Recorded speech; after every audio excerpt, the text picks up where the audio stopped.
তো রমজান মুসলমানদের জন্য এক বিশাল সুযোগের মাস।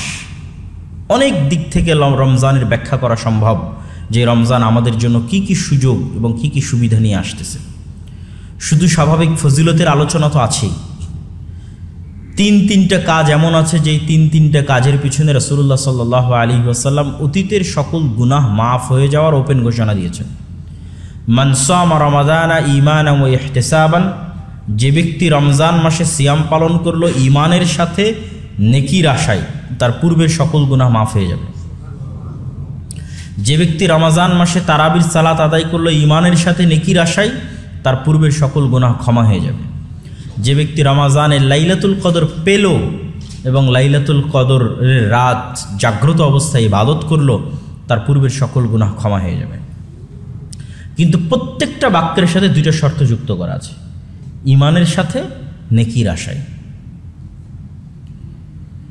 তো নেকির আশার ব্যাখ্যা সকল মুহাদ্দিসিনে কেরাম করেছেন নিয়ত। এবং আমরা সবাই জানি যে ইসলামের সকল কাজের মূল ভিত্তি নিয়া, ইন্নামাল আমাল বিন্নিয়াত। এবং নিয়ত যদি বিশুদ্ধ না হয় তাহলে আমল জান্নাতে নিয়ে যাওয়া বহু দূরের কথা, জাহান্নামে নিয়ে যাবে। এবং সহিহ বুখারীর হাদিস আছে, আপনারা সকলেই জানেন, লম্বা হাদিস, যে আল্লাহ সুবহানাহু ওয়া তাআলা জাহান্নাম উদ্বোধন করবেন আলেম দিয়ে, শহীদ দিয়ে, দানবীর দিয়ে। তাই সে যুদ্ধ করে শহীদ হয়েছে আল্লাহর রাস্তায়, আলেম আল্লাহর রাস্তায় মানুষকে দাওয়াত দিয়েছে, দানবীর আল্লাহর সন্তুষ্টির জন্য, দানবীর আল্লাহর মসজিদ এবং আল্লাহর মাদ্রাসায় দান করেছে। কিন্তু কোনো কাজে আল্লাহর সন্তুষ্টি উদ্দেশ্য ছিল না, প্রত্যেকটা কাজে উদ্দেশ্য ছিল মানুষকে দেখানো।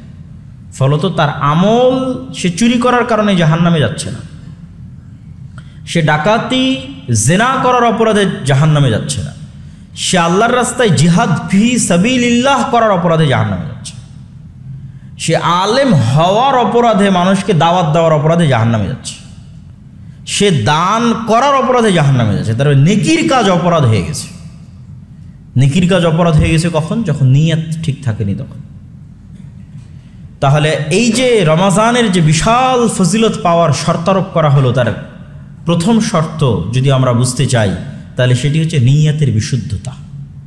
যে আমি কি তারাবির সালাত আদায় করছি বন্ধু বান্ধবকে দেখা, আত্মীয় স্বজনকে দেখা, সমাজের স্ট্যাটাস রক্ষা করা, ইফতার পার্টি, সাহারি, সিয়াম পালন করা ইত্যাদি সব কিছুই যদি শুধু সোসাইটির স্ট্যাটাস মেনটেন করার জন্য, সমাজে চলার জন্য, ফ্রেন্ড সার্কেলের সাথে মুখ রক্ষা করার জন্য হয়, তাহলে এই আমলগুলো আমাদের কিসে যাওয়ার কারণ হবে? জাহান্নামে যাওয়ার কারণ হবে। অতীতের গুনাহ ক্ষমা হওয়া তো বহুদূরের কথা। 2 নম্বর শর্ত ঈমানের সাথে। ঈমানের সাথে মানে কি? রাসূলুল্লাহ সাল্লাল্লাহু আলাইহি ওয়াসাল্লাম এক হাদিসে বলছেন, লা ইয়াজনি যানি হিনা ইয়াজনি ওয়া হুয়া মুমিন, লা ইয়াসরিকু সারিক হিনা ইয়াসরিক ওয়া হুয়া মুমিন। কোনো জেনাকারী যখন জেনা করে তখন সে মুমিন থাকে না, ওই জেনা করা অবস্থায় সে মুমিন থাকে না। কোনো চোর যখন চুরি করে তখন চুরি করা অবস্থায় সে মুমিন থাকে না। তথা এই হাদিস স্পষ্টভাবে প্রমাণ করছে যে মানুষ যখন আল্লাহর কোনো বিধান লঙ্ঘন করে তখন তার মধ্যে পূর্ণাঙ্গ ঈমানের উপস্থিতি থাকে না? থাকে না? থাকে না। তাহলে আমি সিয়াম পালন করছি এবং সিয়াম পালন করা অবস্থায় আল্লাহর বিধানের লঙ্ঘন করছি, মানে কি আমি ঈমান অবস্থায় সিয়াম পালন করছি? না। আমি যদি বুঝাতে না পারি এটা আমার ব্যর্থতা। আপনারা তিনটা ফজিলত দেখলেন, তিনটা আমলের সেম ফজিলত রমজান মাসে। সেটি কি অতীতের সকল গুনাহ ক্ষমা হয়ে যাওয়া, কিন্তু শর্ত 2টা। তার মধ্যে 1 নম্বর শর্ত হচ্ছে ঈমান, 2 নম্বর শর্ত সঠিক নিয়ত। তো ঈমান মানে কি? আর এক হাদিসের ব্যাখ্যা আমি আপনাদের সামনে বোঝানোর চেষ্টা করতেছি যে ঈমান অর্থ হচ্ছে আপনি সিয়াম থাকা অবস্থায় যদি গুনাহে লিপ্ত হন তাহলে আপনি কি ঈমান অবস্থায় সিয়াম পালন করছেন? কথা বলতে হবে, ঈমান অবস্থায় সিয়াম পালন করছেন না। তাহলে ঈমান অবস্থায় সিয়াম পালন করছেন না মানে এই সিয়াম কি আপনার অতীতের গুনাহ ক্ষমা করবে? ক্ষমা করবে না। তাহলে ঈমান অবস্থায় সিয়াম মানে গুনাহবিহীন সিয়াম। আমার সাথে বলেন তো, ঈমান অবস্থায় সিয়াম মানে কি? গুনাহবিহীন সিয়াম। আমরা কি মনে করেছি সিয়াম মানে না খেয়ে থাকা? সিয়ামের সঙ্গের মধ্যেই তো না খেয়ে থাকা নাই। সিয়ামের সঙ্গের মধ্যেই বড় অংশ হচ্ছে মানুষের যে নফস, এই নফসকে কন্ট্রোল করা, নফসকে কন্ট্রোল করতে সহযোগিতা করে না খেয়ে থাকা। কেন সহযোগিতা করে? ইবনুল কাইয়িম রাহিমাহুল্লাহ লিখছেন যে মানুষ যখন ক্ষুধার্ত থাকে তখন মানুষের শরীরের কোষগুলো সংকুচিত হয়ে আসে, আর সংকুচিত কোষের মধ্যে শয়তানের প্রবেশ কঠিন হয়ে যায়। আর মানুষ যখন উদর পূর্তি করে খাদ্য ভক্ষণ করে, পেট পূর্ণ করে খাদ্য ভক্ষণ করে, অত্যধিক খায় এবং অত্যধিক ঘুমায়, তখন ওই শরীরের মধ্যে শয়তানের প্রবেশ সহজলভ্য হয়, সহজ সাধ্য হয় শয়তানের জন্য ওই শরীরের মধ্যে প্রবেশ করা। আর যখন সে ক্ষুধার্ত রাখতেছে নিজেকে, তখন শরীরের মধ্যে শয়তানের প্রবেশ কঠিন হয়ে যায়। তাহলে ক্ষুধার্ত থাকার মাধ্যমে মূলত আপনি যেন আপনার নিজের নফসকে কন্ট্রোল করতে পারেন, তার একটা মাধ্যম হচ্ছে ক্ষুধার্ত থাকা। কিন্তু আপনি থাকলেন নামকা অস্তে ক্ষুধার্ত আর সকল গুনাহে লিপ্ত হলেন, তাহলে আসল উদ্দেশ্যই তো ব্যাহত হলো। আসল উদ্দেশ্য হচ্ছে নফসকে কন্ট্রোল করা, যাবতীয় অপরাধ থেকে, গুনাহ থেকে কি থাকা, মুক্ত থাকা। এটাই সিয়াম, এটাই সিয়াম। সিয়াম মানে মানুষ গুনাহ মুক্ত থাকবে, এটাই সিয়াম। গুনাহ মুক্ত থাকতে তাকে সহযোগিতা করবে না খেয়ে থাকা, শয়তানি ওয়াসওয়াসা কম কাজ করবে। তাহলে আমরা যদি আমাদের সমাজের যে কালচার, সেই কালচার কি? সেই কালচার হচ্ছে সে সিয়াম আছে কিন্তু নামাজ পড়ে না। আছে না নাই বলেন? আছে। সে সিয়াম আছে কিন্তু বিনা দ্বিধায় তার বান্ধবীর সাথে, তার গার্লফ্রেন্ডের সাথে কথা বলতেছে।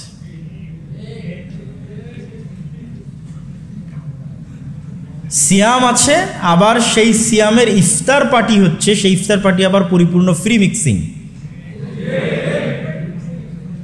তাহলে প্রত্যেকটা ধাপে ধাপে আপনি ঈমানবিহীন আছেন। আমার কথাটা বুঝেন যে আপনি প্রতিটা ধাপে ধাপে কি অবস্থায় আছেন? ঈমানবিহীন আছেন। তো ঈমানবিহীন অবস্থায় আপনি তাহলে এই সিয়ামের কোনো উপকার পাবেন?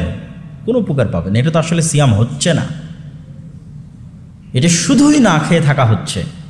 শুধুই আপনি একটা ফাংশন অ্যাটেন্ড করছেন কিন্তু তার পরিপূর্ণ হক আদায় করছেন না, নামকাওয়াস্তে একটা আনুষ্ঠানিকতা পূর্ণ করছেন মাত্র। সমাজের সবাই করছেন, বাপ মা করছে, আপনিও করছেন, কিন্তু প্রকৃত অর্থে আপনি সিয়াম পালন করছেন না। তাহলে সিয়াম পালনের ফজিলতের যে হাদিস, এই হাদিসের মধ্যেই আমাদের জন্য স্পষ্ট দিক নির্দেশনা আছে যে আমাদের কিভাবে সিয়াম পালন করতে হবে। তার সবচেয়ে বড় কথা হচ্ছে গুনাহ মুক্ত অবস্থায় সিয়াম পালন করতে হবে। এই জন্য রাসূলুল্লাহ সাল্লাল্লাহু আলাইহি ওয়াসাল্লাম বলেন, মাল্লাম ইয়াদা কাওলা যুর ওয়াল আমালা বিহি ফালাইসা লিল্লাহি হাজাতুন আন ইয়াদা তুআমাহু ওয়া শারাবা।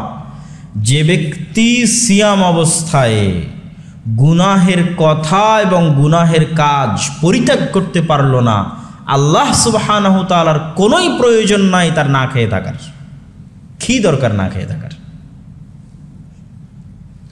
কোনো লাভ তো হচ্ছে না না খেয়ে থেকে। রাসূলুল্লাহ সাল্লাল্লাহু আলাইহি ওয়াসাল্লামের হাদিস যে ব্যক্তি সিয়াম অবস্থায় মিথ্যা কথা এবং মিথ্যা কাজ, তো প্রত্যেক গুনাহই মিথ্যা, গুনাহের কথা এবং গুনাহের কাজ পরিত্যাগ করতে পারল না, আল্লাহ সুবহানাহু ওয়া তাআলার কোনো প্রয়োজন নাই ওই ব্যক্তির না খেয়ে থাকার, ওই ব্যক্তির পানাহার এবং আহার, পানি এবং আহার, খাদ্য সব কিছু বর্জন করে থাকার কোনো প্রয়োজন আল্লাহ সুবহানাহু ওয়া তাআলার কাছে নাই।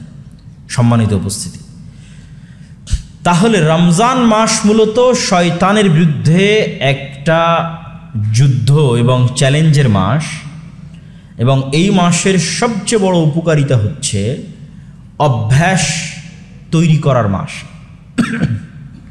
প্রোডাক্টিভ কিছু সুন্দর গুড হ্যাবিট, ভালো অভ্যাস মানুষ তৈরি করতে পারে, এরকম একটা উপযুক্ত মাস হচ্ছে রমজান। মানুষ যখন কোনো কাজের অভ্যস্ত হয় তখন সেই কাজ করা তার জন্য সহজ হয়, আর কোনো কাজের যখন মানুষ অভ্যস্ত হয় না সেই কাজ নিয়মিত করা তার জন্য কঠিন হয়। আপনি শুধু একটা বক্তব্য শুনেই কোনো কাজের জন্য অভ্যস্ত হতে পারবেন না, ওই কাজের প্র্যাকটিস থাকা লাগবে, তাহলে আপনি অভ্যস্ত হবেন। যাতে ওই কাজটা আপনার সাবকনসিয়াস মাইন্ডে সেভ হয়ে যায়। এবং যখনই কোনো কাজ মানুষ বারবার করে তখন অটোমেটিক তার সাবকনসিয়াস মাইন্ড ওটা সেভ করে নেয়। আপনি একবার গাড়ি চালানো শিখেন, শিখতে শিখতে শিখতে শিখতে শিখতে শিখতে আপনার সাবকনসিয়াস মাইন্ড ওটা ধরে ফেলবে। তো যত বেশি আপনি গাড়ি চালাবেন তত আপনি অবচেতন মনে গাড়ি চালাতে পারবেন। তথা যে বেশি গাড়ি চালিয়ে বেশি এক্সপার্ট, সে হয়তো ফোন চালিয়েও গাড়ি চালাতে পারে, সে হয়তো আর একটা কাজের পাশাপাশিও গাড়ি চালাতে পারে, কেননা তার হাত পা, তার মাইন্ড সেট আপ, ব্রেন সব কিছু অটোমেটিক জানে কখন ব্রেক চাপতে হবে, কখন বাঁশি দিতে হবে, অটো হতে থাকে। ঠিক একটা মানুষ যখন সালাতের জন্য অভ্যস্ত হয়ে গেছে, টানা 40 দিন 50 দিন 1 মাস 2 মাস 3 মাস থেকে 5 ওয়াক্ত সালাত আদায় করতেছে, তারপরে দেখবেন অটোমেটিক যেই সময়ে সালাতের সময়, ওই সময়ে তার সাবকনসিয়াস মাইন্ড ও জানে না, ওর নিজেরও কোনো ইচ্ছা আসলে ওই মুহূর্তে কাজ করতেছে না, কিন্তু তার অবচেতন মনে তার মন তাকে স্মরণ করিয়ে দিবে যে এখন সালাতের সময় হয়েছে। আপনার ফজরের সময় অ্যালার্মও লাগবে না, কেন আপনার অবচেতন মন আপনাকে ঘুম থেকে জাগিয়ে দিবে, যেহেতু আপনি কন্টিনিউয়াস সালাত আদায় করে আসতেছেন, টানা 40 দিন 50 দিন যাবৎ ফজরের সালাত আদায় করতেছেন। আপনার অবচেতন মন পরের দিন ওই সময় আপনাকে জাগিয়ে দিবে, যেহেতু নিয়মিত আপনি এই সময় জাগতেছেন, অতএব তাকে এখন জাগিয়ে দিতে হবে। তখন দেখবেন যে আপনি যদি একটা ওয়াক্ত সালাত মিস দেন, আপনার মনে হবে যে আপনি কি একটা অসম্পূর্ণ আছে আজকে আপনার দিনে। এটা আপনার অবচেতন মন আপনাকে স্মরণ করাই দেবে যে আপনার দিন আজকে পরিপূর্ণ না, কারণ আপনি পুরো 30-40 দিন যাবৎ এক রুটিন অনুযায়ী চললেন, আজকে সেটা করতে পারছেন না, মানে কিছু মিসিং আছে। তাহলে অভ্যাস গঠনের সবচেয়ে উত্তম সুযোগ হচ্ছে রমজান। যে আমরা যদি 30 দিনের একটা চ্যালেঞ্জ আমাদের জন্য অপরিহার্য করে নিই, এবং এটা মানুষের সাইকোলজিকে বোঝানো অনেক সহজ। মানুষ যদি আজকে চিন্তা করে যে আমি একবারে সিগারেট খাওয়া ছেড়ে দিব, কঠিন হয়ে যাবে। মানুষ যদি মনে করে আমি আজকে এক্ষুনি স্থায়ীভাবে আমার গার্লফ্রেন্ডকে পরিত্যাগ করে দিব, অবৈধ সম্পর্ক বাদ দিয়ে দেবো, কঠিন হয়ে যাবে। কিন্তু তার সাইকোলজিকে সে বুঝাতে পারবে যে আমি 30 দিনের জন্য বন্ধ করে দেব। মানে তার ব্রেন, তার মেধা এবং তার মনকে সে তার জন্য বোঝানো এটা সহজ যে আমি তো আসলে স্থায়ীভাবে করতেছি না, 30 দিনের জন্য করতেছি। তাহলে 30 দিনের জন্য সে সকল গুনাহ বন্ধ করে দেওয়ার সিদ্ধান্ত নিল, 30 দিনের জন্য সকল অবৈধ সম্পর্ক কাট অফ করার সিদ্ধান্ত নিল, 30 দিনের জন্য সকল গান বাজনা, অবৈধ দৃশ্য, অশ্লীল দৃশ্য এগুলো দেখবে না, এই মর্মে সিদ্ধান্ত নিল। একবারে সিদ্ধান্ত নিলে তো তার জন্য কঠিন হয়ে যাবে। 30 দিনের জন্য এক ওয়াক্ত সালাত জামাত ব্যতীত আদায় করবে না, এই মর্মে সিদ্ধান্ত নিল। তাহলে এই 30 দিনকে যদি মুসলমানেরা চ্যালেঞ্জ হিসেবে নেয় এবং চ্যালেঞ্জ হিসেবে নিয়ে গুনাহ মুক্ত অবস্থায় 5 ওয়াক্ত সালাতের সাথে একটা রমজান অতিক্রম করে, তাহলে এটা তার সারা জীবনের জন্য একটা শিক্ষা হিসেবে থেকে যাবে। এবং এটাই কিন্তু রমজানের মূল উদ্দেশ্য, লাআল্লাকুম তাত্তাকুন, যেন তোমরা পরহেজগার হতে পারো। পরহেজগার হওয়ার জন্য ট্রেনিং দেওয়া হবে। এবং আমরা যখনই কোনো ট্রেনিং কোর্সে যাই, কোথাও ট্রেনিং নেই, আর্মিতে যখন কেউ যায় তাদের যখন ট্রেনিং হয় তখন কত কিছু রেস্ট্রিক্টেড থাকে। এখানে এখানে কোনো শিক্ষা প্রতিষ্ঠান নাই, এখানে সরাসরি কোনো টিচার নাই, কিন্তু আসলে এটা একটা ট্রেনিং কোর্স। এটা আমাদের নিজেদের উপর বাধ্য করে নিতে হবে যে 30 দিনের জন্য আমি একটা ট্রেনিং কোর্সে ভর্তি হয়েছি, যেটা গুনাহমুক্ত অবস্থায় পরিপূর্ণ ইসলাম পালন করার একটা ট্রেনিং কোর্স। তাহলে আমাদের রমাজান সাকসেসফুল, আমাদের রমাজান প্রোডাক্টিভ, আমাদের রমাজান কার্যকরী। আদারওয়াইজ যদি আমরা এটা না করতে পারি, তাহলে শুধু ওই বন্ধুবান্ধবের সাথে আড্ডাই দেওয়া হবে, তারাবি আদায় করা হবে, পেট পূর্ণ করে ইফতারি করা হবে, ঈদে আনন্দই করা হবে, কিন্তু আসলে রমাজানের ওই স্বাদ আমরা আস্বাদন করতে পারবো না, রমাজানের ওই উপকারিতা সেটা আমরা গ্রহণ করতে পারবো না। এই জন্য আজকে যারা এখানে উপস্থিত আছেন তাদের সকলকে আমি উদাত্ত আহ্বান জানাবো যে আমরা এই যে রমাজান আসতেছে, এই রমাজানকে আমরা মূল্যায়ন করি।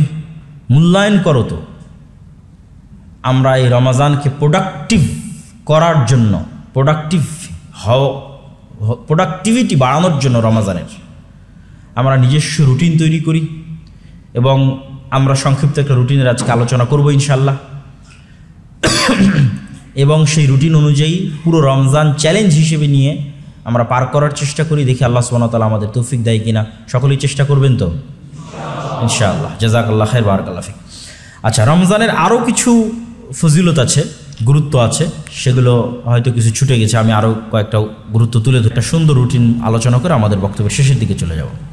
রাসূলুল্লাহ সাল্লাল্লাহু আলাইহি ওয়াসাল্লাম বলেন, আস-সালাতুল খামস ওয়াল জুমআ ইলাল জুমআ ওয়া রমাদান ইলা রমাদান মুকাফফিরাতুন লিমা বাইনাহুন্না ইযা ইজতানাবাল কাবায়ের। 5 ওয়াক্ত সালাতের 1 ওয়াক্ত সালাত থেকে আর 1 ওয়াক্ত সালাত, জুমার সালাতের 1 জুমা থেকে আর 1 জুমা, এবং রমাজানের 1 রমাজান থেকে আর 1 রমাজান। কেউ যদি 1 রমাজান ভালোভাবে আদায় করে, তার ঠিক 1 বছর পর আর 1 রমাজানও যদি ভালোভাবে আদায় করে, তাহলে 2 রমাজানের মধ্যবর্তী পুরো বছরের সকল গুনাহ মাফ হয়ে যাবে, যদি কাবিরা গুনাহ না করে, বড় কোনো কাবিরা গুনাহে লিপ্ত না হয়, তাহলে সকল সগীরা গুনাহ মাফ হয়ে যাবে।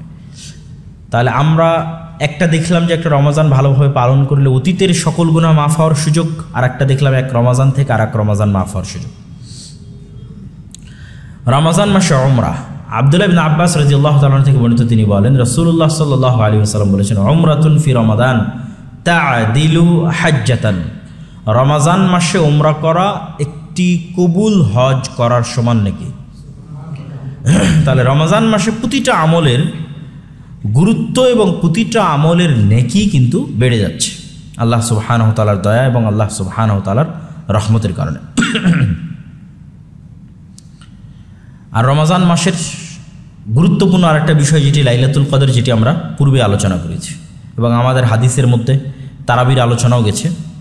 এবং রমজান মাসের আরেকটি ইবাদত হচ্ছে ইতিকাফ। আন্না নবী সাল্লাল্লাহু আলাইহি ওয়াসাল্লাম কানা ইয়াতাকিফুল আশরাল আওয়াখির মিন রমাদান হাত্তা তাওয়াফাহুল্লাহ। আল্লাহর নবী সমগ্র জীবনে সব সময় রমাজানের শেষ দশকে মসজিদে ইতিকাফ করতেন, এমনকি মৃত্যু পর্যন্ত তিনি তার এই আমল বহাল রেখেছিলেন। ইতিকাফ করার দ্বারা উপকারিতা কি? ইতিকাফা মানে নিজেকে আবদ্ধ করে নেওয়া, সীমাবদ্ধ করে নেওয়া। আজকের যুগে আমাদের কাছে সকল ফিতনার মূল একটা অন্যতম মাধ্যম হচ্ছে ইন্টারনেট, সোশ্যাল মিডিয়া। কেউ যদি ইতিকাফে যায় মসজিদে, কিন্তু সে মোবাইলের ইন্টারনেটের সাথে কানেক্টেড, ফেসবুকের সাথে কানেক্টেড, টুইটারের সাথে কানেক্টেড, তাহলে সে কি ইতিকাফে আছে? ইতিকাফে নাই। কেন? সে তো চায়ের স্টলে আসে, চায়ের আড্ডায় আছে। এটা তো আধুনিক চায়ের স্টল, যেখানে আড্ডা হচ্ছে ভার্চুয়ালি। তাহলে সে তখনই ইতিকাফের ওই ফিলটা পাবে। এটা হচ্ছে একটা ডিটক্সিং সিস্টেম, যে আপনি সমগ্র বছর ফোন সহিত ছিলেন, ইন্টারনেটের সাথেই তো ছিলেন, সোশ্যাল মিডিয়ার সাথেই তো ছিলেন। একটু ডিটক্স হন, ফোন থেকে ডিসকানেক্টেড অবস্থায়, দুনিয়া থেকে ডিসকানেক্টেড অবস্থায় 10টা দিন আল্লাহর কোরআন, আল্লাহর নবীর হাদিস, আল্লাহর ইবাদত, রাতের ইবাদত, এটি সহ 10টা দিন মসজিদে কাটিয়ে দেখেন। তাহলে আপনি বাস্তব জগতে ফিরে আসবেন, প্রকৃত ফিলিংস পাবেন, জীবনের ফিলিংস এবং আল্লাহ সুবহানাহু ওয়া তাআলার ইবাদতের ফিলিংস। এটার সুযোগ রমজান মাসে আছে, আমাদের নবী মুহাম্মদ সাল্লাল্লাহু আলাইহি ওয়াসাল্লাম করতেন। সুতরাং আমাদের যাদের পক্ষে সম্ভব, কেননা বাকি 30 দিনের জন্য তো আর এটি আপনাকে বলা সম্ভব হচ্ছে না, কেন 30 দিনের জন্য এটি মানুষের কাছে অনেক কঠিন মনে হবে। এই জন্য ইসলামের প্রতিটা ইবাদত মানুষের সাইকোলজির সাথে কানেক্টেড। আল্লাহ আপনাকে বলেনি যে সারা বছর সিয়াম ফরজ, এটা বলেনি। বছরে 1 মাস সিয়াম ফরজ বলেনি। যে প্রতি বছর হজ করতে যেতে হবে, না, সারা জীবনে একবার হজ করতে হবে। মানে প্রত্যেকটা ইবাদতের সাথে মানুষের সক্ষমতা এবং মানুষের মেন্টালিটির কানেকশন আছে। তো 10 দিন যদি আপনি সিদ্ধান্ত নেন যে 10 দিন আপনি মোবাইলবিহীন থাকবেন, ইন্টারনেটবিহীন থাকবেন, এটা কঠিন নয়। আপনিও আপনার সাইকোলজিকে বুঝাতে পারবেন, ঠিক আছে 10 দিন পর তো আবার ফেরত পাবো, অতএব যাই মসজিদে আমি ইতিকাফ করি। কিন্তু ওইটার যে উপকারিতা, সেটা আপনি না করা পর্যন্ত বুঝতে পারবেন না। আমাদের নবী মুহাম্মদ সাল্লাল্লাহু আলাইহি ওয়াসাল্লাম করতেন। রমজান মাসে আরেকটি ইবাদত যা রাসূলুল্লাহ সাল্লাল্লাহু আলাইহি ওয়াসাল্লাম প্রচুর পরিমাণে করতেন। কান রাসূলুল্লাহ সাল্লাল্লাহু আলাইহি ওয়াসাল্লাম আজওয়াদুন নাস ওয়া কানা আজওয়াদ মা ইয়াকুনু ফি রমাদান হিনা ইয়ালকাহু জিবরিল ওয়া কানা ইয়ালকাহু ফি কুল্লি লাইলাতিন মিন রমাদান ফায়ুদারিসুহুল কুরআন। রমজানে রাসূলুল্লাহ সাল্লাল্লাহু আলাইহি ওয়াসাল্লাম, হাদিসের বাক্য শুরু হচ্ছে এভাবে যে আল্লাহর নবী এমনিতেই দানশীল, এমনিতেই শ্রেষ্ঠ দানশীল, কিন্তু উনি আরো বেশি মাত্রাতিরিক্ত দান করতেন কোন মাসে? রমজান। এবং আরেক হাদিসে এসেছে রাসূলুল্লাহ সাল্লাল্লাহু আলাইহি ওয়াসাল্লাম পূর্ব দিকের বাতাসের চাইতেও বেশি দান করতেন রমজান মাসে। পূর্ব দিকের বাতাস প্রকৃতিকে যতটা উপকৃত করে, মানুষকে যতটা উপকৃত করে, রাসূল সাল্লাল্লাহু আলাইহি ওয়াসাল্লামের দান তার চেয়ে বেশি উপকৃত করতে, এত বেশি পরিমাণে তিনি দান করতেন। দান করলে কি হয়? দান করার উপকার কি? এমনিতেই দান একটা ইবাদত আছে, আবার রমজানে সেটিকে বেশি করতে বলা হচ্ছে। দান করলে উপকারটা কি? দান করলে দুটো উপকার। একটা হচ্ছে তাজকিয়াতুন নফস, মানুষের অন্তর পরিষ্কার হয়, অহংকার থেকে পরিষ্কার হয়, আরেকজনের কষ্টে কষ্টিত হয়, আরেকজনের দুঃখে দুঃখিত হয়, মানুষের প্রতি সহমর্মী হয়, গীবত, হিংসা এবং অহংকার কমে যায় মানুষের অন্তর থেকে যখন আরেকজনের দুঃখে এবং কষ্টে সে তাকে দান করে, সহযোগিতা করে। এই ফিলিংসটা যখন তার মধ্যে কাজ করে, আর যখন এই ফিলিংসটা কাজ করে না, তখন তো সে অহংকারী মানুষ, সে তো হিংসুটে মানুষ। সুতরাং তার তো তাজকিয়াতুন নফস হচ্ছে না, তার অন্তর তো বিশুদ্ধ হচ্ছে না, পরিশুদ্ধ হচ্ছে না। তাহলে অন্তর বিশুদ্ধকরণের জন্য এটা খুবই জরুরি যে মানুষের কষ্ট হলেও সে তার পকেট থেকে টাকা বের করবে, এটাই তার অন্তরকে বিশুদ্ধ করবে। এই টাকা কি আল্লাহ সুবহানাহু ওয়া তাআলা নিজে নিয়ে যান নাকি? আমরা যে টাকা দান করি সেটা কি আল্লাহর কাছে পৌঁছে? কথা বলেন না যে আল্লাহর কাছে পৌঁছে? আল্লাহর কাছে তো পৌঁছে না। তাহলে আমরা যে দান করি এটা কারা খায়? আল্লাহর সৃষ্টিজীব খায়, মানুষ খায়, অসহায় মানুষেরা পায়, ইয়েতিমেরা পায়। সুতরাং আল্লাহ সুবহানাহু ওয়া তাআলা যে বারবার দানের কথা বলতেছেন, এতে আল্লাহর কোনো উপকার আছে? আল্লাহর কোনো উপকার নাই। সুতরাং দানের ইবাদতকে নিজের এন্ট্রি হিসেবে গ্রহণ করার কোনো সুযোগ নাই। দান আপনার অন্তরকে নরম করবে, দান তাজকিয়াতুন নফসে সহযোগিতা করবে, অন্তরকে বিশুদ্ধ করতে, অহংকার মুক্ত করতে, হিংসা মুক্ত করতে সহযোগিতা করবে, মানুষের দুঃখ এবং কষ্টে সহমর্মী হতে উৎসাহিত করবে। আর 2 নম্বর কি করবে? দান কিয়ামতের মাঠে মানুষের সবচেয়ে বেশি যে ইবাদতটা কাজে দিবে সেটা হচ্ছে দান। কেন দান সবচেয়ে বেশি কিয়ামতের মাঠে কাজে দিবে? আমরা কোনো ইবাদতই প্রশ্নাতীত বিশুদ্ধ করতে পারি না। মানুষের পক্ষে নির্ভুল কোনো কিছু করা খুবই কঠিন, মানুষ পারে না। আমি গ্যারেন্টিতে বলতে পারবো না যে আমার 2 রাকাত সালাতও আমি নির্ভুল আদায় করেছি। সালাতের সময় কত গোটা দুনিয়ার চিন্তা মাথায় ঢুকে যায়, কেমনে আমি দাবি করবো সালাত নির্ভুল আমি আদায় করেছি? পুরো রমজান মাস আমি নির্ভুল সিয়াম পালন করেছি, এটা আমি কেমনে বলবো? এরকম যত ইবাদত আছে কোনো ইবাদতকেও দাবি করতে পারবে না আমি নির্ভুল করেছি। তো একদিকে ইবাদত নির্ভুল করতে পারছি না, অন্যদিকে তো আমার গুনাহ আছে। কোথায় কত মানুষের গীবত করেছি, কত মানুষের সাথে হিংসা করেছি, কার কোথায় কোন জিনিস নিয়ে নিয়েছি, কাকে 2টা কটু কথা বলেছি, কষ্ট দিয়েছি, অসংখ্য গুনাহ। এই প্রত্যেকটা জিনিসের ব্যাকআপ হিসেবে কাজে দিবে কিয়ামতের মাঠে দান। যখন মানুষ আসবে বলবে সে আমার গীবত করেছে, কোথায় থেকে দিবে? দান থেকে পূর্ণ করবে। ইবাদত তো সে পরিপূর্ণ করতেই পারেনি, ওখান থেকে আর কি পূর্ণ করবে? ওটা তো পরিপূর্ণ না হওয়ার কারণে আরো গুনাহ হওয়ার কথা, মানে নামাজ পূর্ণ না হওয়ার কারণে তো আরো গুনাহ হওয়ার কথা। সে তো আরো গুনাহ বাড়িয়ে রেখেছে নামাজ আদায় না করার কারণে। তাহলে তাকে সাপোর্ট দিবে কোন ইবাদত? তার এই সকল ল্যাকিংসগুলো, তার ইবাদতের ল্যাকিংস হোক আর গুনাহ হোক, এই সবগুলোর জন্য সাপোর্ট হিসেবে কাজ করবে অতিরিক্ত দান। এই জন্য রাসূলুল্লাহ সাল্লাল্লাহু আলাইহি ওয়াসাল্লাম বলেছেন তোমরা দান করে জান্নাত কিনে নাও। আল্লাহ বলেছেন যে তোমরা টাকা দিয়ে আল্লাহ সুবহানাহু ওয়া তাআলার কাছ থেকে জান্নাত কিনে নাও। তো রাসূলুল্লাহ সাল্লাল্লাহু আলাইহি ওয়াসাল্লাম রমজান মাসে প্রচুর দান করতেন। আরেকটা কি করতেন, যেটা হাদিসের মধ্যে এসেছে, যে জিবরাইল আলাইহিস সালাতু ওয়াস সালাম তাকে প্রত্যেক রমজানে পবিত্র কোরআন শোনাতেন, শুরু থেকে শেষ পর্যন্ত প্রতি রাতে পবিত্র কোরআনের মুদারাসাহ, পরস্পরকে শোনানো, দার্স। আর আমরা শুরুর থেকেই বলে আসছি যে কোরআনের সাথে রমজানের সম্পর্ক কি? ওতপ্রোত। রমজান শ্রেষ্ঠই তো কোরআনের কারণে। তাহলে যে রমজান অতিবাহিত করলো কোরআন ছাড়া, সেটা আবার রমজান নাকি? যেখানে রমজানের শ্রেষ্ঠত্বের মূল কারণ হচ্ছে এই মাসে কোরআন অবতীর্ণ হয়েছে, তা আমি পুরো রমজান পার করে দিলাম, একদিনও কোরআন হাতে নিয়ে দেখলাম না, এটা কি রমজান হলো আমার? অতএব রমজানের আরেক জরুরি, অতীব জরুরি এবং গুরুত্বপূর্ণ কাজ হচ্ছে কোরআনের সাথে কানেক্টিভিটি। আর এটাই কিন্তু আমাদের হেদায়েতের রাস্তা উন্মুক্ত করে দিবে। আমাদেরকে অল টাইম মোটিভেশন দিবে কে? কোরআন। আপনার জীবনের প্রত্যেকটা চড়াই উতরাইয়ের দিক নির্দেশনা আপনি কোরআন থেকে পাবেন, যদি আপনি নিয়মিত কোরআন পড়েন। কোরআনকে আল্লাহ সুবহানাহু ওয়া তাআলা ওভাবেই সাজিয়েছে, কোনো না কোনো কিছু আপনার সাথে রিলেট করবে, কানেক্ট করবে, ওটা আপনি অটোমেটিক বুঝতে পারবেন। যে মনে হবে এই কথাটা আল্লাহ সুবহানাহু ওয়া তাআলা আমাকে এই সিচুয়েশনে আমাকেই বলতেছে, এটা আমার সিচুয়েশনের সাথে পরিপূর্ণ মিলে গেছে। তো আপনার জীবনের প্রত্যেকটা চড়াই এবং উতরায়ে কোরআন আপনাকে সঠিক পথ প্রদর্শনকারী হিসেবে কাজ করবে। এই জন্য মুসলমান কখনো কোরআন না শিখে মৃত্যুবরণ করতে পারে না, তাহলে সে নিজেকে মুসলমানই দাবি করতে পারে না।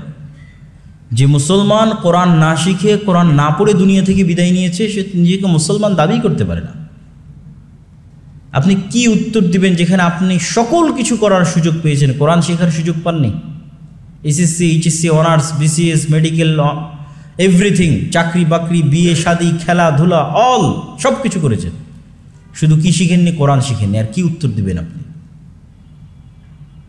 সুতরাং এই রমাজান আমাদের আরেকটা মহা সুযোগ নিয়ে আসতেছে, সেটি হচ্ছে কোরআন শিক্ষা। নিজ নিজ মসজিদে কোরআন শিক্ষা আয়োজন করে নিজে কোরআন শিখেন। আয়োজন থাকলে সেখানে যুক্ত হন, আয়োজন না থাকলে নিজে আয়োজন করেন। কিন্তু রমজানে কোরআন শিখতে হবে। আর আলহামদুলিল্লাহ, যারা কোরআন পারেন, মাশাআল্লাহ, আলহামদুলিল্লাহ, আপনি কোরআন পড়ে শেষ করে দিবেন। রমজানের প্রতিদিন কোরআনের জন্য একটা অংশ রাখবেন, যে সময়ই হোক। যদিও আমরা রুটিনে আলোচনা করব, আমাদের একটা পরামর্শ যে কোন সময় ভালো হয়, কিছুক্ষণ পরে। তাহলে কোরআনের জন্য একটা অংশ আমাদের রাখতেই হবে। আর যারা কোরআন বুঝেন, মানে আরবি বুঝে কোরআনের অনুবাদ বুঝতে পারেন, অথবা কোরআনের তাফসির এবং অনুবাদ পড়ার অভ্যাস আছে, তাদের জন্য তো আলহামদুলিল্লাহ আরও সুখবর যে আপনারা অবশ্যই কোরআন বুঝে পড়ার চেষ্টা করবেন। তাহলে আপনি আরও অনেক শিক্ষা আপনার জীবনের জন্য, ভবিষ্যৎ জীবনের জন্য কোরআন থেকে পেয়ে যাবেন। এটি আল্লাহ সুবহানাহু ওয়া তাআলার বাণী। এই কিতাবের গুরুত্ব কত জানেন? রাসূলুল্লাহ সাল্লাল্লাহু আলাইহি ওয়াসাল্লাম বলছেন, ইন্নাল্লাহা ইয়াদাউ বিহাদাল কিতাবি আকওয়ামান। আল্লাহ সুবহানাহু ওয়া তাআলা এই কিতাবের মাধ্যমে আমার উম্মতের একদল অংশকে উন্নতির সর্বোচ্চ শিখরে পৌঁছে দিয়েছেন, আর আমার উম্মতের একদল অংশকে সর্বনিম্ন স্তরে নামিয়ে দিয়েছেন। অনেক ভয়ঙ্কর কথা যে কোরআনের কারণে আবু বকর, ওমর, উসমান, আলী, খালিদ বিন ওয়ালিদ, আমর ইবনুল আস, তারা সমগ্র পৃথিবী, রোমান এম্পায়ার এবং পারস্য এম্পায়ার তাদের পায়ের নিচে মিশে গেছে।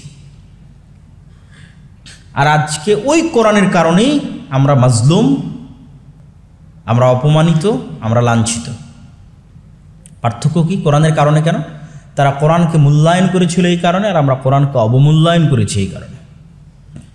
এটি রাসূলুল্লাহ সাল্লাল্লাহু আলাইহি ওয়াসাল্লাম বলেছেন যে আমাদের পৃথিবীতে আমাদের ভাগ্যের চাকা নির্ভর করবে কোরআনের মূল্য আমাদের কাছে কেমন তার উপর। কোরআনের মূল্য আমার ব্যক্তি জীবনে কেমন, কোরআনের মূল্য আমার পরিবারে কেমন, কোরআনের মূল্য আমার সমাজে কেমন, কোরআনের মূল্য আমার রাষ্ট্রে কেমন, এটার উপর নির্ভর করবে মুসলিম জাতির সামগ্রিক ভাগ্য, সামগ্রিক ভাগ্যের চাকা। কোরআনের মূল্য যেমন, মুসলিম জাতির ভাগ্য তেমন। কোরআনের মূল্য কেমন মুসলমানদের কাছে? মায়ানমারের রোহিঙ্গাদের মূল্য কেমন দেখেন, ইসরায়েলের কাছে ফিলিস্তিনিদের মূল্য কেমন দেখেন, ইন্ডিয়ানদের কাছে বাংলাদেশিদের মূল্য কেমন দেখেন। ঠিক ওই পরিমাণ মূল্য কোরআনের মুসলমানদের কাছে। ওইভাবে ভাগ্যের চাকা ঘুরতেছে। আর ওমর ইবনুল খাত্তাবের মূল্য পারস্য রোমান এম্পায়ারের কাছে কেমন ছিল কল্পনা করেন তো। ওমর ইবনুল খাত্তাবের কাছে কোরআনের মূল্য এরকম ছিল। তো ওমর ইবনুল খাত্তাব এবং তার সঙ্গী সাথী সাহাবায়ে কেরাম কোরআনকে যেমন মূল্য দিয়েছে, পৃথিবীতে তাদের তেমন দাপট প্রতিষ্ঠিত হয়েছে। আর আমরা কোরআনকে যেমন মূল্য দিয়েছি, পৃথিবীতে আমরা সেই অবস্থায় আছি জাতিগতভাবে। এটি রাসূলুল্লাহ সাল্লাল্লাহু আলাইহি ওয়াসাল্লামের হাদিসের আমি আপনাদের সামনে অনুবাদ করতেছি। সুতরাং মুসলমানদের মুক্তির আর কোনো রাস্তা নাই কোরআনের জ্ঞান অর্জন করা ছাড়া, কোরআন বুঝা ছাড়া, কোরআন মানুষকে শেখানো ছাড়া, কোরআন অনুযায়ী আমল করা ছাড়া, কোরআনকে মূল্যায়ন করা ছাড়া, সামাজিক, রাষ্ট্রীয়, অর্থনৈতিক সকল ক্ষেত্রে। তাহলে এই রমজান মাস আমাদের জন্য কোরআনকে মূল্যায়নের মাস এবং কোরআন শিখার মাস। সম্মানিত উপস্থিতি, আমরা সরাসরি এবার একটা সংক্ষিপ্ত রুটিন আপনাদের সামনে তুলে ধরে আমি আমার বক্তব্যের শেষের দিকে চলে যাব। সাহরি করা রাসূল সাল্লাল্লাহু আলাইহি ওয়াসাল্লামের আদেশ, তাসাহহারু ফাইন্না ফিস সুহুরি বারাকাহ, তোমরা সাহারি করো কেননা সাহারিতে বরকত আছে। সুতরাং সাহারিবিহীন সিয়াম পালন করার ট্রেন্ড তৈরি করা যাবে না, এটার থেকে যে কোনো মূল্যে বের হয়ে আসতে হবে। ঘুমিয়ে ঘুমিয়ে একটু ঘুম থেকে উঠে একটু পানি পান করা, দিয়ে আবার ঘুমিয়ে যাওয়া, এর অনেক সমস্যা আছে। সবচেয়ে বড় সমস্যা হচ্ছে এটার কারণে ফজরের সালাত মিস হবে, শুধু নাম কষ্টে সিয়াম থাকা হবে। অতএব সাহারিতে উঠতেই হবে, এবং সাহারিতে ওঠার কালচার তৈরি করতে হবে পরিবারে, ফ্যামিলিতে, সমাজে। তাহলে সাহারিতে যখন আমরা উঠতেছি, সাহারিতে উঠলে অবশ্যই একটা রিফ্রেশমেন্ট হবে, উজু হবে, হালকা যেটাই আমরা স্বাস্থ্যসম্মত খাই না কেন, আমরা রমজানকে আরেকটা উপায় হিসেবেও ব্যবহার করতে পারি, অভ্যাস হিসেবে। সেটি হচ্ছে সঠিক খাদ্যাভ্যাস, যেটা আমাদের পুরো রমজানের যতটুকু আমরা স্বাস্থ্যগত উপকারিতা পেতাম সেটাও নষ্ট করে দেয়। আমরা যেভাবে সাহারি করি এবং যেভাবে ইফতার করি, যদি একটু আমরা স্বাস্থ্যসম্মত ইফতারি এবং স্বাস্থ্যসম্মত সাহারি করি, দেখা যাবে যে রমজানের যে স্বাস্থ্যগত উপকারিতাটা আছে সেটাও আমরা পেয়ে যাচ্ছি, দুনিয়াবী যে উপকারিতাটা আছে সেটাও আমরা পেয়ে যাচ্ছি। এবং সেটা আপনারা সকল আপনারাই তো ডাক্তার, আর কাদের বোঝাবো, তাই না? তো আপনারা অবশ্যই জানেন যে না খেয়ে থাকার কি উপকারিতা শরীরের জন্য, তাহলে সেটাও আমরা পাবো। সাহারি করার পর আমরা অবশ্যই উজু করে, যেহেতু আমরা সিদ্ধান্ত নিচ্ছি যে 30 দিন আমরা চ্যালেঞ্জ হিসেবে নিব 5 ওয়াক্ত সালাত জামাতে আদায় করার, সেহেতু অবশ্যই আমরা জামাতের সালাতের প্রস্তুতি নিব এবং সালাত জামাতে আদায়ের চেষ্টা করব। আর মসজিদের প্রবেশ করলে অবশ্যই মসজিদের একটা সুন্নাত হচ্ছে মসজিদে 2 রাকাত সালাত আদায় করে বসা। 2 রাকাত সালাত আদায় না করে বসা ঠিক নয়। একটু আগে ভাগে মসজিদে গেলে কি হবে, সালাতের প্রতি মনোযোগ থাকবে। যতক্ষণ সালাতের অপেক্ষায় থাকবেন ততক্ষণ সালাতেরই নেকি পাবেন। রাসূল সাল্লাল্লাহু আলাইহি ওয়াসাল্লামের হাদিস, যতক্ষণ আপনি সালাতের অপেক্ষায় থাকবেন ততক্ষণ সালাতেরই নেকি পাবেন। তাহলে একটু আগে ভাগে যাওয়া উচিত। আগে ভাগে গেলে আপনি সালাতের অপেক্ষায় থাকলেন, সুন্নাত আদায় করলেন, কিছু দোয়া দরুদ, জিকির, আজকার, কোরআন তেলাওয়াত, এগুলোর সুযোগ পেলেন। দেখেন, জিকির, আজকার এবং কোরআন তেলাওয়াত এগুলোর কিন্তু একটা অদৃশ্য পাওয়ারও আছে। অনেক বিজ্ঞানী প্রমাণ করেছে যে মানুষের শব্দের শক্তি আছে, শব্দ ইথারে যে পাওয়ার তৈরি করে এটার প্রভাব আছে। এবং কোরআন এবং হাদিস প্রমাণ করে যে শব্দের প্রভাব আছে। যেমন আল্লাহ নবী বলেছে, আল আইন হাক্কুন, বদনজর সত্য। তো বদনজর কথা দিয়েও হয়। আপনি যখনই কোনো মানুষকে নিরুৎসাহিতমূলক কিছু বলবেন, ওটার অন্তরে প্রভাব করবেই।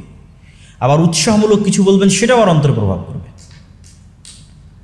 আমি জানি না, এরকম এক জায়গায় আমি পড়া দেখেছিলাম, এটা সত্য মিথ্যে বলতে পারবো না, যে একটা পানির গ্লাস বা কাচের মধ্যে পানি রেখে তার গায়ে যদি লাভ লেখা হয় অথবা হেট লেখা হয়, তো এই লাভের প্রভাবটাও ওটা যখন বরফে পরিণত হয় তখন তার উপর পড়ে, এবং হেইটের প্রভাবটাও যখন ওটা বরফে পরিণত হয় তখন সেটা পড়ে। এটা সত্য মিথ্যা জানি না, তবে শব্দের প্রভাব আছে।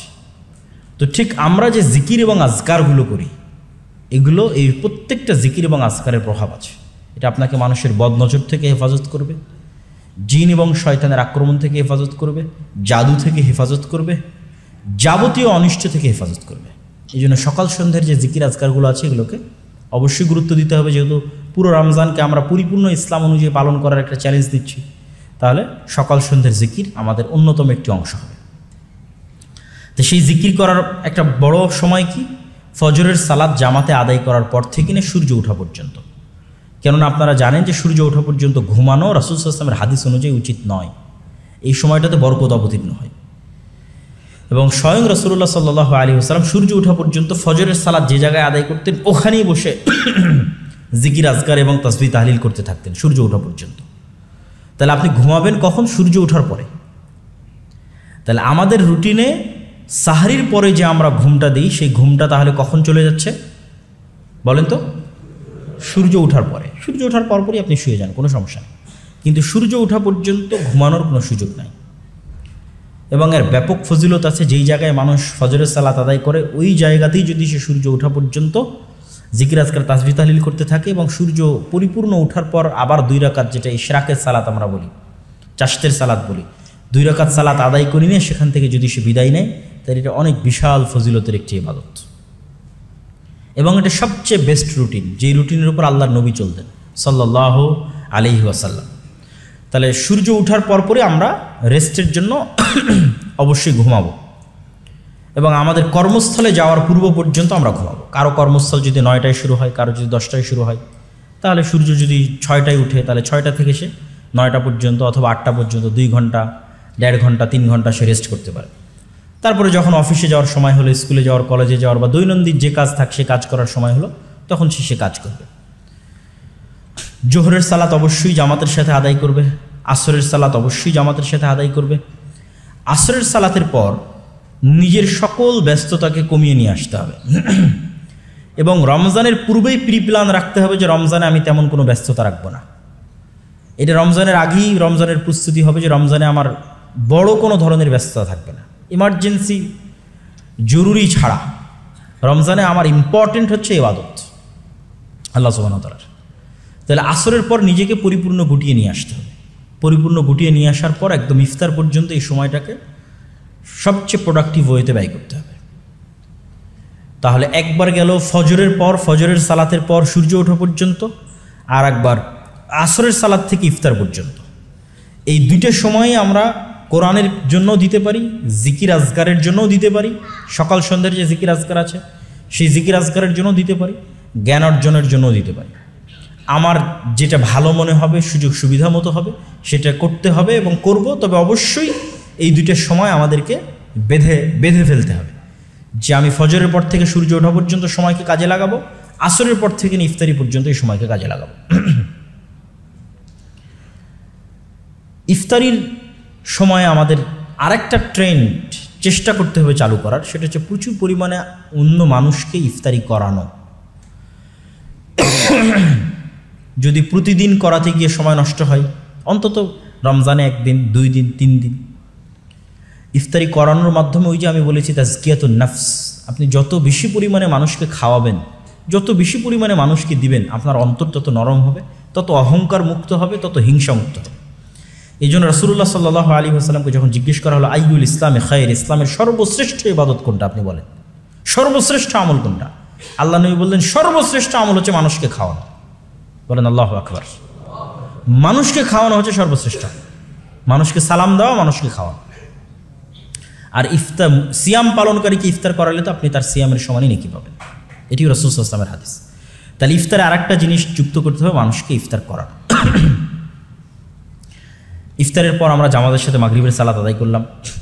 মাগরিবের সালাতের পর এখানে হালকা বিশ্রাম নিতে পারি আমরা, অথবা কোনো প্রয়োজনীয় যদি কাজ থাকে সেই প্রয়োজনীয় কাজ করতে পারি। এবার ইশারের সালাত জামাতে আদায় হবে। ইশারের সালাত জামাতে আদায় হওয়ার পর 2 ধরনের মানুষের জন্য 2 ধরনের নির্দেশনা। ইশারের সালাত জামাতে আদায় হওয়ার পর 2 ধরনের মানুষের জন্য 2 ধরনের নির্দেশনা। যার কনফিডেন্স নিজের উপর আছে যে সে রাতে উঠে তাহাজ্জুদের সালাত আদায় করতে পারবে, তার জন্য নির্দেশনা হচ্ছে সে জামাতে তারাবির সালাত আদায় না করে এসে ঘুমিয়ে যাবে। যার কনফিডেন্স আছে এবং যার অভ্যাস আছে তাহাজ্জুদের সালাত আদায় করার, সে ইশার সালাত জামাতে আদায় করে এসে ঘুমিয়ে যাবে। ঘুমিয়ে গিয়ে যেহেতু তার কনফিডেন্স আছে এবং তাহাজ্জুদের সালাতের অভ্যাস আছে, সেহেতু সে সাহারির জন্য যে উঠবে ওই উঠাটা আরও 1-2 ঘন্টা আগে উঠবে, 3টার সময় উঠবে, 2:30টার সময় উঠবে। উঠে সে মূলত রাতের সালাত শুরু করবে, কিয়ামুল লাইল, যেটাকে আমরা তারাবি বলছি, যেটাকে আমরা তাহাজ্জুদ বলছি। একাই নির্জন ঘরে সে আল্লাহ সুবহানাহু ওয়া তাআলার ইবাদত করবে, আল্লাহ সুবহানাহু ওয়া তাআলার কোরআন পড়বে, আল্লাহ সুবহানাহু ওয়া তাআলার কাছে নিজের গুনাহের জন্য কাঁদবে অঝোর ধারায়, এবং কাদার মাধ্যমে নিজের অন্তরকে হালকা করবে, নিজের অন্তরকে রিফ্রেশ করবে, নিজের অন্তরের কথা এটি শুনে দেখবে, তার রুহের কষ্ট শুনে দেখবে সে কত জুলম করেছে তার রুহের উপর। ইন্নী যালামতু নাফসি যুলমান কাসীরা, অনেক জুলম করেছি আমরা, কিন্তু কোনোদিন কিন্তু আমাদের রুহকে আমরা টাইম দিইনি। কেন? আমরা কানেক্টেড আছি সোসাইটির সাথে, বন্ধু বান্ধবের সাথে, আত্মীয় স্বজনের সাথে, মোবাইলের সাথে। কিন্তু যখনই রাতে নির্জনে একাই উঠবো এবং আল্লাহ সুবহানাহু ওয়া তাআলার কাছে দোয়া করব, দোয়া করতে হবে, দোয়া পাওয়ার তৈরি করে। আপনাকে দোয়াতে চাইতে হবে যে হে আল্লাহ, রমজান আপনি আমাকে পরিপূর্ণভাবে আপনার সাথে থাকার তৌফিক দেন, আপনি আপনার রহমত থেকে আমাকে বিতাড়িত করিয়েন না, আপনি আমাকে অভিশপ্তদের অন্তর্ভুক্ত করিয়েন না, আপনার থেকে দূরে রাখিয়েন না, আপনার সাথে যেন কানেক্টেড থাকতে পারি সেই তৌফিক দান করে। এই দোয়াগুলো যখন মানুষ করবে এগুলোর প্রভাব তৈরি হয় অন্তরে, অতএব দোয়া করতে হবে। আর যদি আপনার নিজের উপর কনফিডেন্স না থাকে, অভ্যাস না থাকে, যে আমি ঘুমিয়ে গেলে তো আর উঠতে পারবো না, তবে অবশ্যই এটারও একটা চ্যালেঞ্জ আমাদের নেওয়া উচিত। রাতের সালাত রাতে জেগে উঠে আদায় করার চেষ্টা করতে করতে অভ্যাসে তৈরি হয়। তারপরেও যদি মনে হয় না হচ্ছে না, তাহলে অবশ্যই জামাতের সাথেই তারাবির সালাত আদায় করবেন। জামাতের সাথেই তারাবির সালাত আদায় করবেন এবং তারাবির সালাতের মধ্যে, তারাবির সালাতের শেষে একটু দোয়া করার, নিজে একা একই ব্যক্তিগতভাবে আল্লাহ সুবহানাহু ওয়া তাআলার সাথে কথা বলার অভ্যাস তৈরি করতে হবে। এবং যখনই আপনি একা একই আল্লাহ সুবহানাহু ওয়া তাআলার সাথে কথা বলা শুরু করবেন, আপনি আপনার অন্তরে ব্যাপক পরিবর্তন দেখতে পাবেন। দোয়া না করাটাও একটা অনেক বড় অহংকার। দোয়া না করাটাও আল্লাহর রহমত থেকে দূরে চলে যাওয়ার আলামত, যে আল্লাহ আপনাকে দোয়া করারই তৌফিক দেয় না। তো আপনি কিসের মুসলমান? আপনি হতভাগা। তাহলে আমরা কি বললাম? যে এশার সালাতের পর দুই ধরনের মানুষের জন্য দুইটা রুটিন। যে পারবে সে এশার সালাত পরে ঘুমিয়ে যাবে, রাতে উঠে একা একই তারাবি তাহাজ্জুদের সালাত আদায় করবে এবং আল্লাহ সুবহানাহু ওয়া তাআলার কাছে দোয়া করবে। যে পারবে না সে জামাতের সাথে তারাবির সালাত আদায় করবে। আর মূল সময় হচ্ছে ফজরের পর থেকে নিয়ে সূর্য ওঠা পর্যন্ত, আসরের পর থেকে নিয়ে ইফতারি পর্যন্ত। এই দুইটার সময় আমাদের জিকির আজকার এবং কোরআন তেলাওয়াতের জন্য সীমাবদ্ধ রাখতে হবে, জ্ঞান অর্জনের জন্য সীমাবদ্ধ রাখতে হবে। আল্লাহ সুবহানাহু ওয়া তাআলা আমাদের এই পুরো রমজানকে প্রোডাক্টিভভাবে অতিক্রম করার তৌফিক দান করুক, আল্লাহুম্মা আমিন। আমাদের সবাইকে, আপনাদের সকলকে, যারা এখানে উপস্থিত ছিলেন, আয়োজন করেছেন, সকলকে আল্লাহ সুবহানাহু ওয়া তাআলা জাযায়ে খায়র দান করুক, আল্লাহুম্মা আমিন। ওয়া আখির